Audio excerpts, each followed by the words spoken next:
हाँ जी, तो आज हम पढ़ेंगे रेस्पिरेशन इन प्लांट्स में एनएरोबिक रेस्पिरेशन।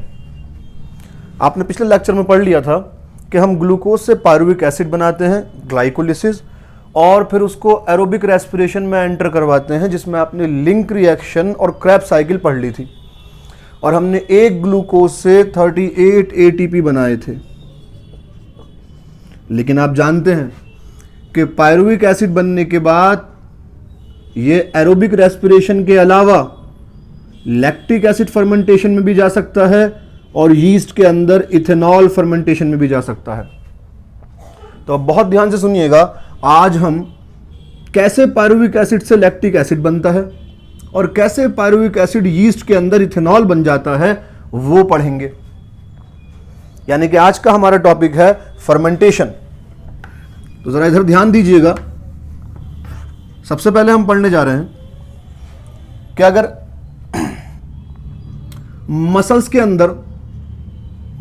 अंदर ऑक्सीजन एरोबिक रेस्पिरेशन के लायक ना हो, यानी कि ऑक्सीजन पूरी ना पड़ रही हो, तो इस पायरुविक एसिड का क्या होता है, जिसे हमने कहा था लैक ऑफ ऑक्सीजन में पायरुविक एसिड के साथ क्या होगा।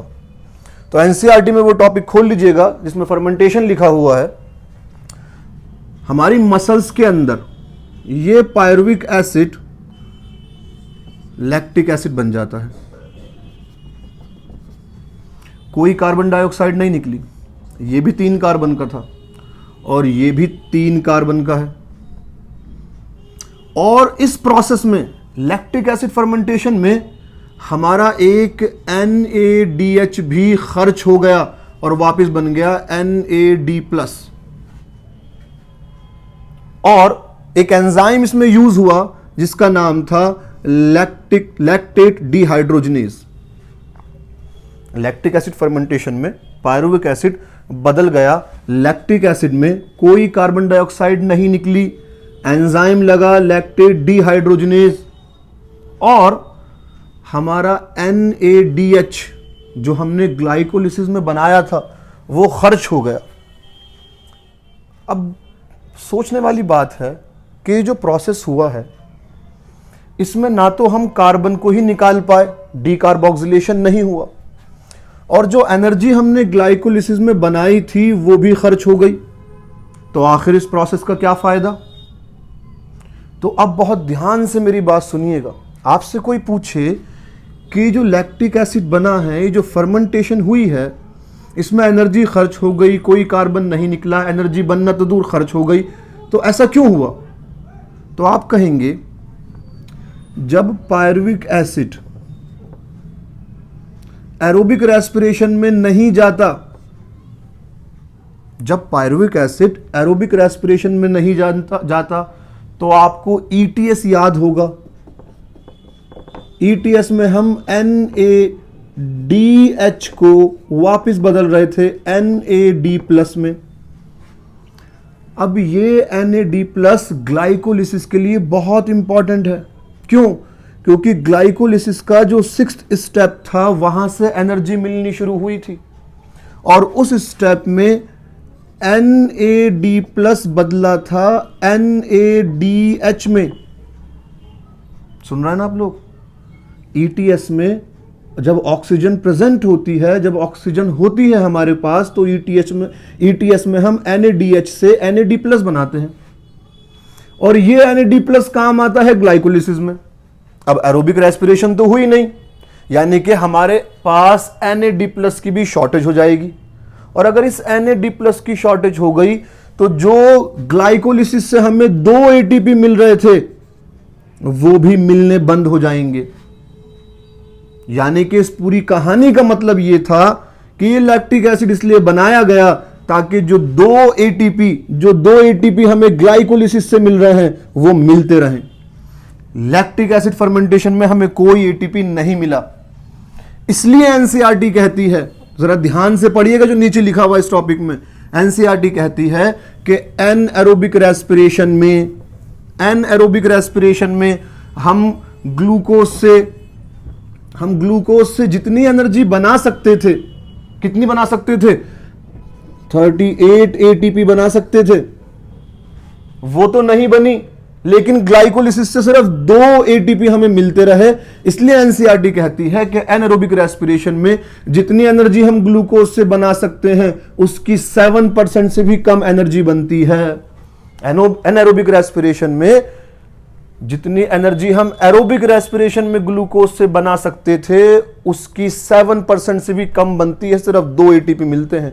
और यही कहानी चलती है यीस्ट के अंदर भी, जो फर्मेंटेशन यीस्ट के अंदर होती है। जरा ध्यान से सुनिएगा वो कैसी होती है।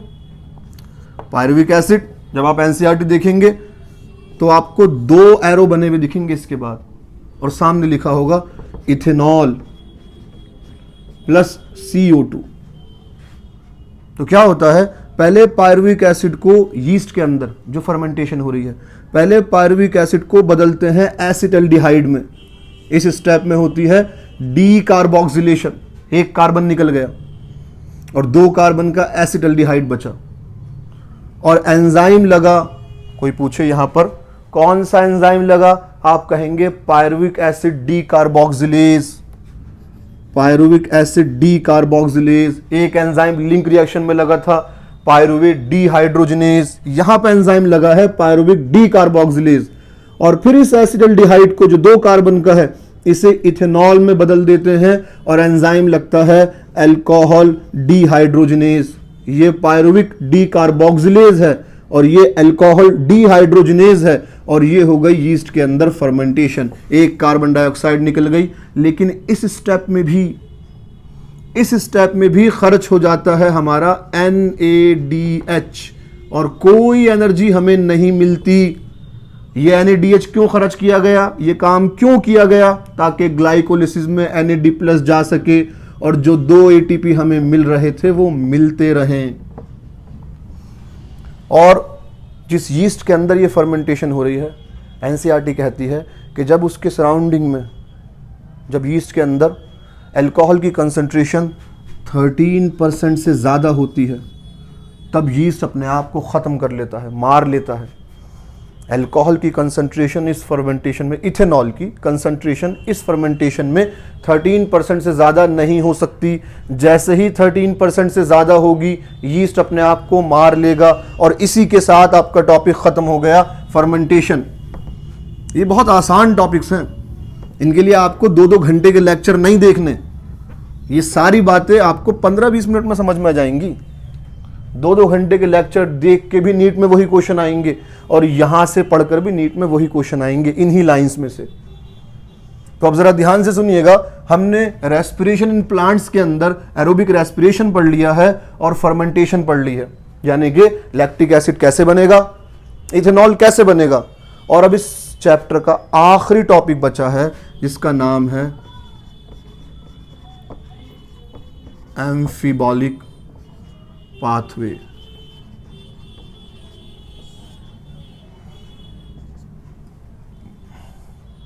तो अब हम पढ़ने जा रहे हैं एम्फीबॉलिक पाथवे। ये क्या है, आप कहेंगे हमने इस चैप्टर के स्टार्टिंग में पढ़ा था कि रेस्पिरेटरी सबस्ट्रेट की तरह कौन कौन सी चीज़ें इस्तेमाल हो सकती हैं, और हमने कहा था कार्बोहाइड्रेट, ऑर्गेनिक एसिड, जो हम देख चुके हैं ग्लाइकोलिसिस में कैसे इस्तेमाल हुए, क्रेब्स साइकिल में कैसे इस्तेमाल हुए। और उसके अलावा हम फैट से भी एनर्जी बना सकते थे और प्रोटीन से भी एनर्जी बना सकते थे। तो एनसीईआरटी कहती है कि एम्फीबॉलिक पाथवे में हमें पढ़ना है कि फैट और प्रोटीन, ये जो पूरा रेस्पिरेशन का रास्ता है, इसमें कहाँ से एंटर होते हैं।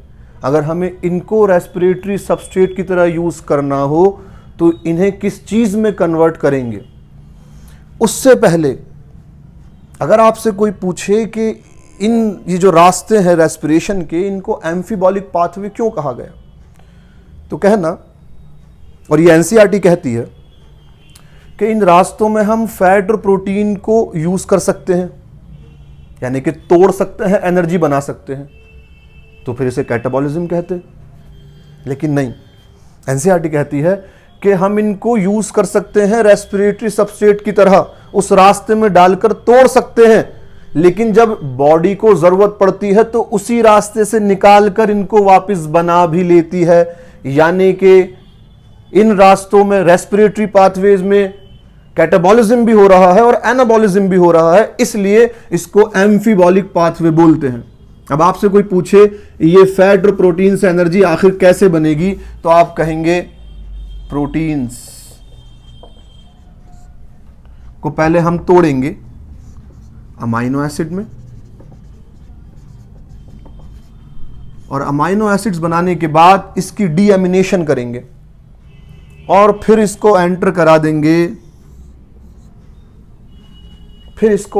देंगे पायरुविक एसिड से, यानी कि इससे डायरेक्ट बन जाएगा पायरुविक एसिड। और फिर पायरुविक एसिड के बाद जो भी कहानी रेस्पिरेशन में चली थी, एरोबिक रेस्पिरेशन में चली थी, यानी कि लिंक रिएक्शन और क्रेब्स साइकिल, वो सारा काम दोबारा से हो जाएगा। बहुत आसान चीज़ है ये। अगर प्रोटीन से एनर्जी बनानी है तो पहले उसको अमाइनो एसिड में तोड़ो और फिर अमाइनो एसिड बनाने के बाद उसको एंटर करा दो पायरुविक एसिड से, यानी कि पायरुविक एसिड में बदलो, और फिर क्रेब्स लिंक रिएक्शन और क्रेब्स साइकिल। और आपसे कोई पूछे फैट से एनर्जी कैसे बनाएंगे, तो आप कहेंगे फैट दो चीज़ों के मिलने से बनता है। फैट है क्या चीज़? फैट अभी हम बायोमोलिक्यूल में ये पढ़ेंगे, फैट लिपिड है और ये बनता है दो चीज़ों से मिलकर, एक फैटी एसिड प्लस ग्लिसरॉल। इन दोनों के मिलने से फैट बनता है। तो पहले फैट को तोड़ेंगे फैटी एसिड और ग्लिसरॉल में, और फैटी एसिड एंटर होगा एसिटाइल को ए से। याद है ना आपको एसिटाइल को ए जो मॉलिक्यूल क्रेब्स साइकिल में एंटर करता है, तो एसिटाइल को ए बन जाएगा फैटी एसिड से और उसके बाद पूरी क्रेब्स साइकिल चल जाएगी। और कोई पूछे ग्लिसरॉल को कहां से एंटर कराएंगे, कहना डाइहैप से। डाइहैप चौथा स्टेप ग्लाइकोलिसिस का, जहां पे फ्रक्टोज 1,6 बिस्फॉस्फेट टूट गया था डाइहैप और पीजीएल में, तो इस ग्लिसरॉल से डाइहैप और पीजीएल बना सकते हैं और फिर वहां के बाद पूरी ग्लाइकोलिसिस चल जाएगी, लिंक रिएक्शन चल जाएगी और क्रेब्स साइकिल चल जाएगी। इसी के साथ हो गया आपका ये वाला टॉपिक भी खत्म, एम्फीबॉलिक पाथवे। प्रोटीन से पहले अमाइनो एसिड, उससे पायरुविक एसिड और फिर पूरा वही रास्ता। फैट को तोड़ेंगे फैटी एसिड में, ग्लिसरॉल में, ग्लिसरॉल को एंटर करा सकते हैं डाइहैप या पीजीएल से, और फैटी एसिड को एसिटाइल को ए से। यही लिखा हुआ था एम्फीबॉलिक पाथवे में। उसके बाद आखिरी टॉपिक, एक लास्ट बात इस चैप्टर की, जो है आर क्यू। कोई पूछे आर क्यू क्या है, कहना आर क्यू एक रेशो है। आर क्यू एक रेशो है कि रेस्पिरेशन के दौरान कितनी कार्बन डाइऑक्साइड इवॉल्व हुई, कितनी कार्बन डाइऑक्साइड इवॉल्व हुई और कितनी ऑक्सीजन कंज्यूम हुई। एक रेशो है आर क्यू कि किसी चीज़ को जब हमने सबस्ट्रेट की तरह, रेस्पिरेटरी सबस्ट्रेट की तरह इस्तेमाल किया, तो उसको इस्तेमाल करने में कितनी CO2 इवॉल्व हुई, निकली, और कितनी ऑक्सीजन कंज्यूम हुई, इसी के रेशो को बोलते हैं आर क्यू। और जब कार्बोहाइड्रेट रेस्पिरेटरी सबस्ट्रेट की तरह यूज किए जाते हैं तो उनका आर क्यू आता है 1। ये कब आएगा 1? जब हम कार्बोहाइड्रेट को यूज करेंगे।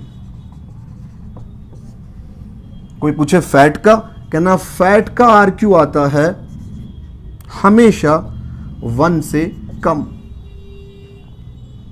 यानी कि जब भी हम फैट को रेस्पिरेटरी सबस्ट्रेट की तरह यूज करेंगे, उसका आर क्यू हमेशा लेस देन 1 आएगा, हमेशा लेस देन 1 आएगा। और एक एग्जांपल आप याद कर लीजिए, एक फैटी एसिड जिसका नाम ट्राइपाल्मिटिन एसिड है, उसका आर क्यू 0.7 आता है। और कोई पूछे प्रोटीन का आर क्यू कितना आता है, कहना 0.9 आता है।